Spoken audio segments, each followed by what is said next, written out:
we're back. Dito ulit kami sa Katipunan. Halos araw-araw dito ako sa Katipunan. So hindi natapos yung ating Ducati Desert X na si Bilog kasi nga medyo ang dami ng ginagawa nila. Ito na nga at pipick upin natin ngayon si Bilog dito sa lugar na kung saan palaging Valentine's. Kasi tingnan nyo yung mga sasakyan dyan, puro pula dahil Ducati yan. Red Planet kaya Valentine's. Ayun si Bilog, nakaready na. Nagbabalik tayo sa ating paboritong tambayan na kung saan dito natin pinagawa ang ating Ducati Desert X sa si Bilog. Ayan, so check lang natin guys kung meron pa bang problema.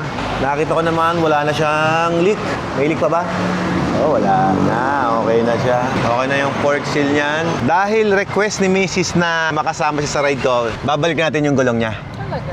O, di ba gusto mo sumakay doon? Sabi mo magti-trail tayo. Oo nga. Magpa-practice tayo para sa... Manibela. Motocamping. Saan?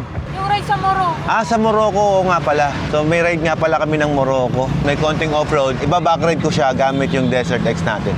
Ayan yung ating original na gulong. Yun So ipapakabit na natin siya. Ito yung original na gulong niya na Pirelli. So ipapakabit natin yung original para may backride ko si Mrs. At syempre para mas safe kami sa aming ride sa abroad. Better na mag-practice tayo dito sa Pilipinas.